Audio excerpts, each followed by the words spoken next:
بسم اللہ الرحمن الرحیم۔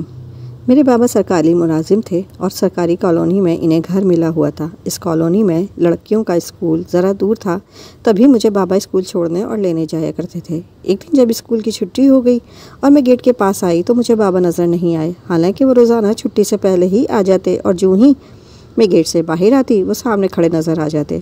لیکن آج میں بابا کو نہ پا کر پریشان ہو گئی۔ گیٹ سے 2 قدم باہر نکلی۔ یہ پرامن دور تھا، لہٰذا اسکولوں میں آج کے دور کی طرح گارڈ بھی نہ رکھے جاتے تھے۔ ہمارا اسکول سرکاری تھا، جہاں عام لوگوں کے بچوں کی تعلیم حاصل کرنے آتے تھے۔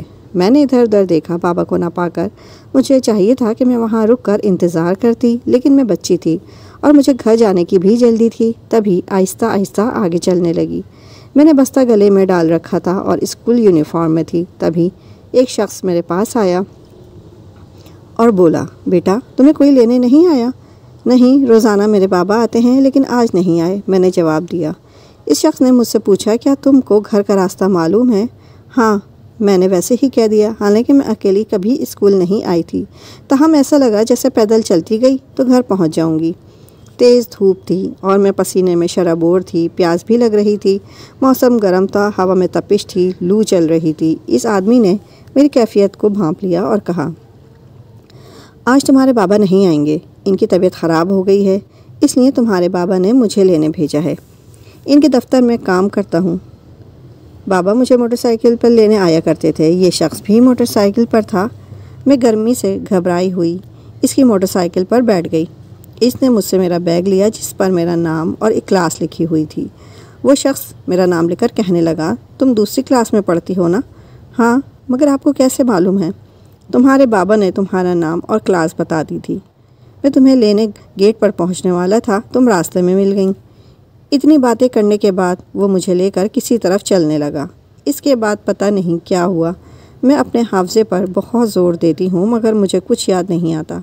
یادداشت جواب دے جاتی ہے، جیسے زمانے کی تکلیفوں نے ذہن سے ہر بات کے نشان کھرچ کر مٹا دیے ہوں، یہاں تک کہ اپنا نام، اپنی پہچان، اپنے ماں باپ کا نام، گلی محلہ سبھی کچھ بھول گئی۔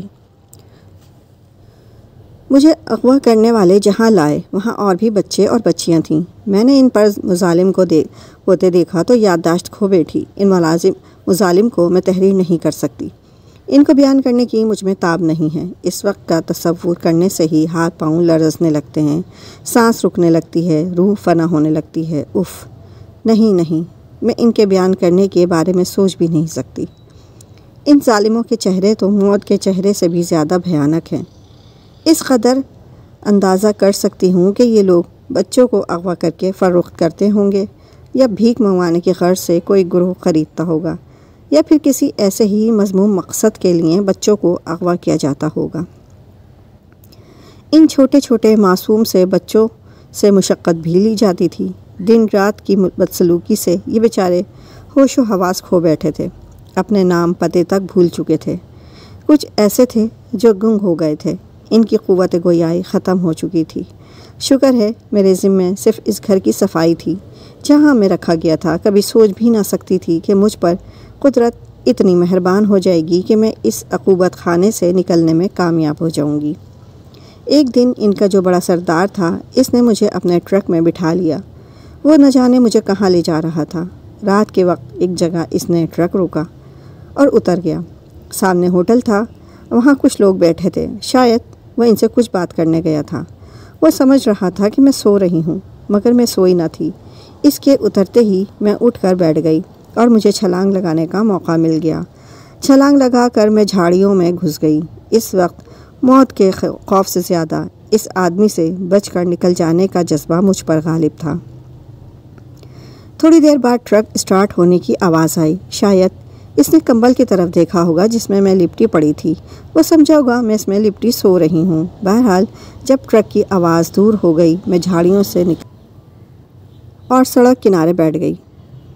میرے گھٹنے میں چوٹ لگی تھی، حالانکہ میں سڑک کنارے پڑے ہوئے کچی مٹی کے ڈھیر پر گری تھی۔ پھر بھی یہ چھلانگ میرے ناتواں وجود اور طاقت سے بڑی تھی، کیونکہ ٹرک کافی اونچا تھا، رات کا اندھیرا تھا اور سڑک کا کنارہ۔ ٹانگ میں درد تھا اور خوف ذہن کو اپنی گرفت میں ایک آہنی پنجے کی طرح جکڑے ہوئے تھا۔ اللہ جانے کب تک میں یوں ہی قسم پرسی میں بیٹھی رہی کہ ایک کار میرے قریب آ کر رکی۔ اس میں ایک آدمی اور ایک عورت بیٹھی تھی۔ جب ان کی گاڑی کی روشنیاں مجھ پر پڑیں، انہوں نے گاڑی روکی اور ٹارچ کی روشنی میں مجھے دیکھا۔ میں کانپ رہی تھی۔ میری خستہ حالت پر عورت نے اٹھا کر گلے لگایا اور پوچھنے لگی، تم کون ہو؟ کہاں سے آئی ہو؟ یہاں کیوں بیٹھی ہو رات کے وقت؟ یہ مسافر لوگ تھے اور ملتان جا رہے تھے۔ میں ان کے کسی سوال کا جواب نہ دے سکی اور خوف سے کانپتی رہی۔ تب عورت نے کہا، یہ شاید اپنے گھر کا راستہ بھول کر کھو گئی ہے، اسے لے کر چلتے ہیں، ایسا نہ ہو رات کے وقت اس معصوم کے ساتھ کوئی حادثہ پیش آ جائے۔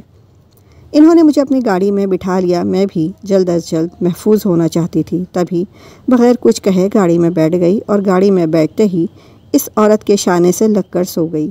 آنکھ کھلی تو میں ان مہربان اجنبی لوگوں کے گھر میں تھی جو مجھ لاوارث کو سڑک سے اٹھا کر گھر لے آئے تھے۔ اس مہربان عورت کا نام آمنہ تھا اور ان کے شوہر وسیع ایک بزنس مین تھے۔ جب میں نے متعدد بار پوچھنے کے باوجود ان کے کسی سوال کا جواب نہ دیا، مگر وہ میرے ساتھ شفقت سے پیش آتے اور میرے آرام کا خیال رکھتے تھے۔ رفتہ رفتہ میرا خوف دور ہونے لگا۔ میں ان کے ساتھ باتیں کرنے لگی، گویا انسانوں پر میرا اعتماد بحال ہونے لگا۔ تب میں نے جو کچھ یاد تھا بتا دیا، مگر والدین کا نام اور پتہ پھر بھی نہ بتا سکی۔ مجھے ماں کی صورت یاد آ جاتی تو میں رونے لگتی، سوچتی کہ میرے گم ہو جانے کے بعد نہ جانے انہیں کتنا صدمہ ہوا ہوگا اور جدائی کیسے ماں نے برداشت کی ہوگی۔ اب ان لوگوں نے اگرچہ مجھے بیٹی بنا لیا، تاہم ان کی اپنی 2 بیٹیاں پہلے سے موجود تھیں۔ بڑی بیٹی کا نام صبا تھا اور چھوٹی بیٹی کا نام ہینا تھا۔ یہ دونوں مجھ سے بڑی تھیں۔ ان کے ماں باپ انہیں سمجھاتے کہ صدف کے ساتھ پیار سے پیش آیا کرو، کیونکہ یہ تمہاری تیسری بہن ہے۔ وہ کبھی پیار کرتیں اور کبھی نظر انداز کرتیں۔ تب ان کی امی میری اور زیادہ دیکھ بھال میں لگ جاتی۔ میں بھی انہیں امی کہنے لگی تھی اور ان کے شوہر کو ابو کہا کرتی تھی۔ ان کے گھر کا ماحول بہت پرسکون تھا۔ اس پیار بھرے ماحول نے مجھے ایک نارمل انسان بنا دیا۔ اب میں پڑھنے لکھنے میں دلچسپی لینے لگی، مگر باوجود کوشش کے مجھے اپنے ماں باپ اور اپنا نام یاد نہ آ سکا۔ انہوں نے مجھے اسکول میں داخل کرا دیا۔ وقت گزرتا رہا اور میں نے بالآخر مڈل پاس کر لیا۔ اس عرصے میں ابو کی دونوں بیٹیوں کی شادیاں ہو گئیں۔ ان دونوں کی شادی ایک ہی گھر میں 2 بھائیوں کے ساتھ ہوئی تھی۔ ان دونوں بیٹیوں کی شادی کے بعد ان کو میری فکر ستانے لگی، مگر قسمت نے میرا ساتھ نہ دیا۔ ہوا کچھ یوں کہ امی ابو بذریعہ کار کسی کام سے لاہور گئے تو واپسی پر ان کی گاڑی کا ایکسیڈنٹ ہو گیا اور میں ان دونوں شفیق ہستیوں سے یکلخت محروم ہو گئی۔ ان کی وفات کے بعد میرے حالات یکسر بدل گئے۔ میں پھر سے لاوارث ہو گئی۔ دونوں بہنوں نے فیصلہ کیا کہ وہ مجھے اپنے پاس رکھیں گی، کیونکہ میرا کوئی نہ تھا، لیکن ان کی ساس کو یہ قبول نہ تھا۔ بڑی مشکل سے کچھ عرصے مجھے اپنے ہاں رکھنا قبول کیا، پھر اپنے بیٹوں کو بھڑکانا شروع کر دیا، تو وہ بھی کہنے لگے کہ اس لاوارث لڑکی کا جلد از جلد کوئی بندوبست ہونا چاہیے۔ اس دوران میری دونوں منہ بولی بہنوں کے یہاں یک کے بعد دیگرے بچوں کی ولادت ہوئی، تو میں نے دن رات ان کی خدمت کر کے اپنی جگہ ان کے گھر میں بنا لی۔ تب ان کی ساس نے میرا گھر میں رہنا قبول کر لیا، مگر وہ مجھے نوکرانی سے زیادہ حیثیت دینے پر تیار نہ تھیں۔ میں تو پہلے ہی نصیب و جلی تھی، برداشت کرتی رہی۔ بہنوں نے بچوں کی لائن لگا دی اور میں ان کی آیا بن گئی۔ کسی کو اب یہ خیال تک نہ آتا تھا کہ اس کی شادی کی عمر ہے، اسے بھی اپنا گھر بسانا ہے۔ شاید وہ میری شادی کے بارے میں سوچنا ہی نہیں چاہتی تھی کہ پھر مجھ سے بے مول باندی ان کو کہاں ملتی، جبکہ میرے ذہن میں اب خواب جاگ رہے تھے۔ اپنا گھر ہو، ایک پیار کرنے والا جیون ساتھی ہو، ہر لڑکی کی یہ خواہش ہوتی ہے اور یہ خواہش فطری ہوتی ہے۔ وقت گزرتا رہا اور میں اپنے دل کی بات کسی کو نہ بتا سکی۔ ایک وقت ایسا آیا کہ میں نے اپنے بارے میں خود سوچنا شروع کر دیا۔ مجھے نہیں معلوم محبت کیا بلا ہوتی ہے۔ اس کے چرچے زمانے میں تھے، ہر جگہ محبت کا تذکرہ ہوتا رہتا تھا۔ فلموں میں، رسالوں میں یہی پڑھتی تھی کہ محبت سے زندگی ہے، لیکن میں یہ نہیں جانتی تھی کہ محبت خوشیوں کی موت کا بھی دوسرا نام ہے۔ ایک روز میں اپنی بھانجی کو اسکول سے لینے جا رہی تھی کہ راستے میں ایک لڑکا ملا۔ وہ اپنی بھتیجی کو اسکول سے لینے آیا تھا۔ دونوں بچیاں ایک ہی اسکول میں پڑھتی تھیں۔ ہم ایک راستے کے مسافر تھے، سو آگے پیچھے چل رہے تھے۔ اگلے روز بھی یہی ہوا اور اس کے بعد ایسا ہی ہوتا رہا۔ میری اور اس نوجوان کے دل میں ایک خیال نے جنم لیا کہ ہمیں ایک دوسرے سے ہم کلام ہونا چاہیے۔ تاہم جرات نہ اس میں تھی اور نہ مجھ میں۔ ایک دن چند آوارہ لڑکے میری راستے میں آ گئے اور مجھ پر آوازیں کسنے لگے۔ میں نے گھبرا کر تیز تیز چلنا شروع کر دیا۔ جب اس لڑکے نے مجھے گھبراہٹ میں دیکھا تو وہ بھی تیز تیز قدموں سے چلتا ہوا میرے برابر آ پہنچا اور ساتھ ساتھ چلنے لگا۔ اس لڑکے نے مجھ سے کہا، برا مت ماننا، ان آوارہ لڑکوں کے ارادے کو بھانپ کر تمہارے قریب آ گیا ہوں۔ اچھا کیا، میرے منہ سے بے اختیار نکل گیا۔ میں واقعی ان سے ڈری ہوئی ہوں۔ ڈرنے کی ضرورت نہیں، بے خوف ہو جاؤ، میں تمہارے ساتھ ہوں۔ جب وہ لڑکے ذرا قریب آ گئے تو اس نوجوان نے انہیں ڈانٹا، کیا بات ہے، تم لوگ ادھر کیوں آئے ہو؟ دوبارہ دیکھا تو جان سے مار دوں گا۔ واہ، وہ ہنسنے لگے۔ لگتا تو ایسے ہے جیسے یہ اس کی بیوی ہو۔ ہاں، بیوی ہے میری۔ پھر تم سے مطلب؟ ہم سیر سپاٹے کو اس دھوپ میں نہیں نکلے، اپنی بچیوں کو اسکول سے لینے جا رہے ہیں۔ آئی سمجھ؟ ٹھیک ہے، ہم بھی دیکھتے ہیں کہ واپس یہاں سے گزرتے ہو یا آگے کسی ریسٹورنٹ میں چائے پینے نکل جاتے ہو۔ یہ کہہ کر وہ ادھر ادھر ہو گئے۔ میں پہلے ہی ہر شے سے ڈرتی تھی، میں تو اپنے سائے تک سے ڈرتی تھی۔ میں اس کے ساتھ اسکول تک چلتی رہی اور جب دونوں بچیاں باہر آ گئیں، ہم دونوں انہیں ہمراہ لے کر واپس گھر کو پلٹے اور یہ دیکھ کر حیرت ہوئی کہ جہاں وہ لڑکے ملے تھے واپسی میں دوبارہ وہاں موجود تھے، یہ دیکھنے کے لیے کہ ہم نے جھوٹ کہا تھا یا سچ۔ بچیوں کو ساتھ دیکھا تو وہ دونوں 2-11 ہو گئے، لیکن ہم دونوں کو ایک اندیکھے رشتے میں باندھ گئے۔ اگلے دن دل نے آرزو کی کہ وہ مل جائے اور وہ مل گیا۔ کیوں نہ ملتا؟ اس سے خدشہ تھا کہ وہ لڑکے دوبارہ کہیں نہ مجھے پریشان کریں۔ اس کے بعد یہ روز کا معمول ہو گیا کہ جب میں گھر سے نکلتی کچھ آگے جا کر وہ مل جاتا اور ساتھ ساتھ چلنے لگتا۔ سوچا کیا خبر کب میری بہن میری جگہ کسی اور کو بچوں کو اسکول لینے بھیجنا شروع کر دے، تب میں ہمیشہ کے لیے اس مہربان انسان کو کھو دوں گی جو قسمت سے مل گیا تھا اور میرے دل میں بس گیا تھا۔ ایک صبح بھانجی کو اسکول پہنچا کر واپسی میں نے اس سے اس کا نام وغیرہ پوچھا۔ اس نے کہا، تم نے میرے دل کی بات کہہ دی ہے۔ میں یہی سوچتا تھا کہ بچھڑ جانے سے پہلے تم سے یہ پوچھ لوں کہ تمہارا نام کیا ہے اور کہاں رہتی ہو، کیا شادی شدہ ہو، اور یہ بچی تمہاری کیا لگتی ہے؟ میں نے بتا دیا کہ ایک لاوارث کھوئی ہوئی لڑکی ہوں جسے بچپن میں اسکول سے واپسی پر چھٹی کے وقت اغوا کر لیا گیا تھا۔ اب اصل نام پتہ گم کر چکی ہوں۔ الغرض اس کو تمام احوال مختصر بتا دیا۔ وہ بہت متاثر ہوا، بولا، کیا مجھ سے شادی کرو گی؟ میں بھی اپنے بڑے بھائی کے پاس رہتا ہوں اور شام کو ان کا بزنس سنبھالتا ہوں۔ صبح وہ دکان پر جاتے ہیں اور شام کو گھر آ کر آرام کرتے ہیں۔ اس نے اپنا نام فرحان بتایا۔ کہنے لگا کہ والدہ حیات ہیں، کہو تو انہیں اپنی بھابھی کے ہمراہ رشتے کے لیے تمہارے گھر بھیجوں، اس سے پہلے کہ کسی وجہ سے ہمارا ملنا ختم ہو جائے۔ ہاں ضرور، مجھے بھی اپنا گھر، اپنی جنت چاہیے۔ میں بھی یہی سوچتی ہوں۔ کل بہنوں نے کوئی اور ملازمہ یا ڈرائیور رکھ لیا اور میں گھر میں قید ہو گئی تو آپ سے کیوں کر مل پاؤں گی؟ فرحان نے اپنی امی اور بھائی بھابھی سے میرا ذکر کیا۔ وہ میرا رشتہ طلب کرنے پر راضی ہو گئے اور چند دن بعد ہی اس کی والدہ کے اپنی بڑی بہو کے ہمراہ مجھے دیکھنے آئیں۔ میری بہنوں سے مدعا بیان کیا تو وہ ناک بھون چڑھانے لگیں۔ ان کو یہ کہہ کر ٹکا سا جواب دے دیا کہ دوبارہ آنے کی زحمت گوارا نہ کریں، ہم نہیں جانتے آپ کون لوگ ہیں، ہمارے شوہر صدف کا رشتہ اپنے رشتہ داروں میں تلاش کر رہے ہیں۔ غرض کہ ان خود غرض منہ بولی بہنوں نے منہ بولی ہونے کا لحاظ بھی نہ کیا، انہیں چائے پانی کبھی نہ پوچھا اور ان کے ساتھ رکھائی سے پیش آئیں۔ فرحان کی والدہ آرزودہ ہو کر چلی گئیں۔ انہوں نے فرحان کو گھر جا کر بہت برا بھلا کہا کہ راہ چلتی لاوارث پر تم نے بھروسہ کر لیا اور ہمیں ان کے گھر رشتہ لینے بھیج دیا۔ وہ لوگ اس لائق نہیں کہ ان کے گھر سے ہم اس بچی کو بیاہ کر لے آئیں۔ نہایت بد اخلاق اور بدتمیز ہیں وہ عورتیں جن کے گھر صدف رہتی ہے، وہ ہرگز اس کا رشتہ کہیں نہ کریں گی۔ تم صدف کا خیال دل سے نکال دو۔ وہ یہ سن کر بے حد دل گرفتہ ہوا۔ اس نے مجھے بتایا کہ امی بہت برہم ہوئی ہیں، انہوں نے کہا ہے کہ اس کا نام نہاد بہنیں اس کی شادی کہیں نہیں کریں گی، یہ لڑکی جہاں ہے اسے وہیں رہنے دو۔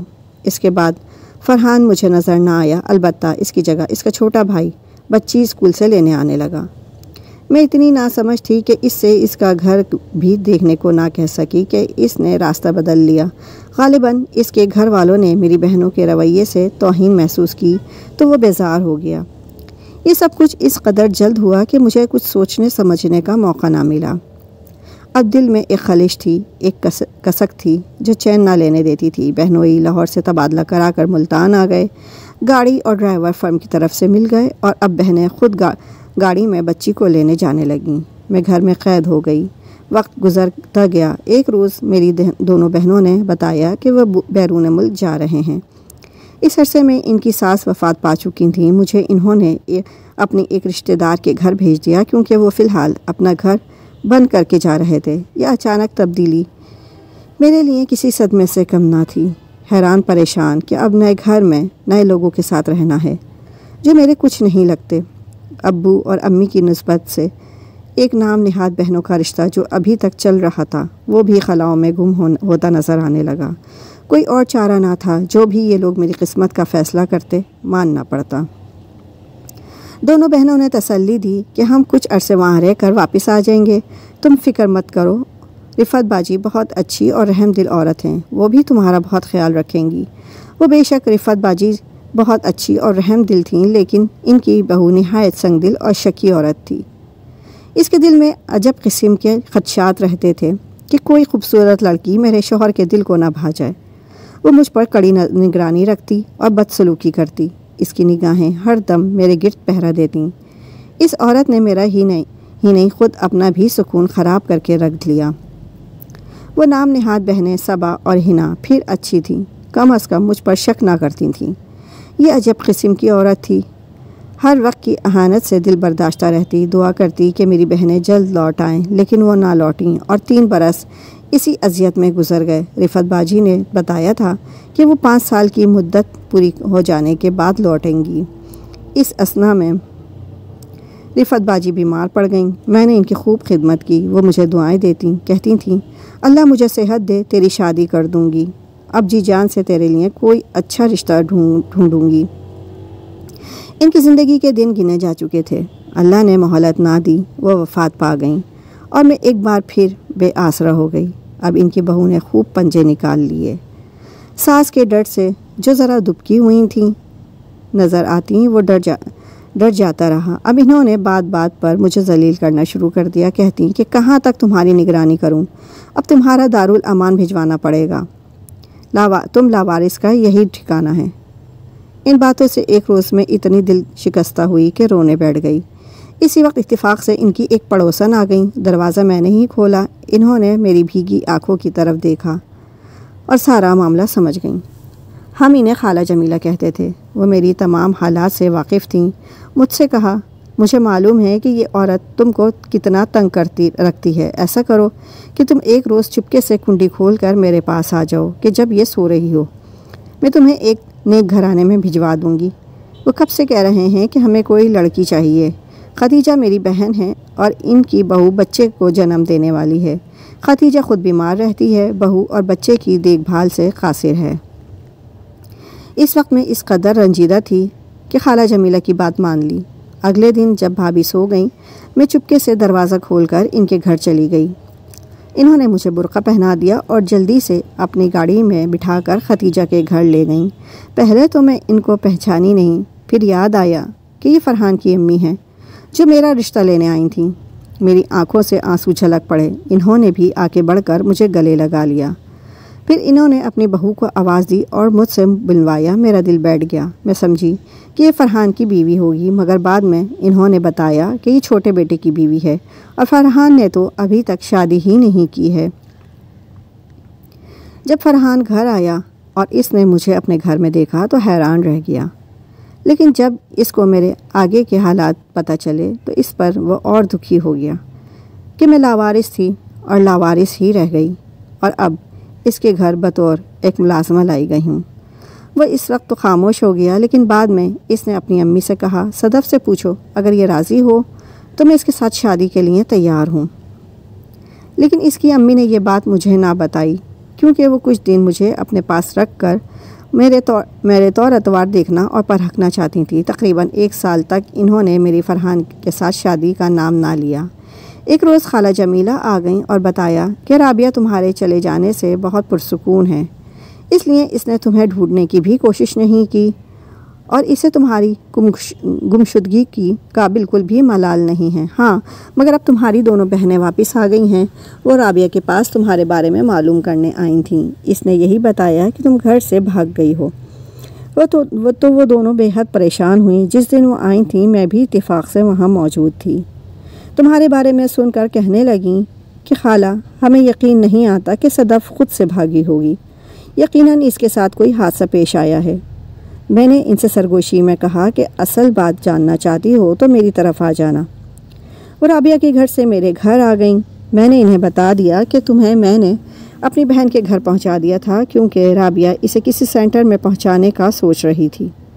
وہ شکی عورت ہے، اس کے ساتھ کسی کا رہنا مشکل ہے۔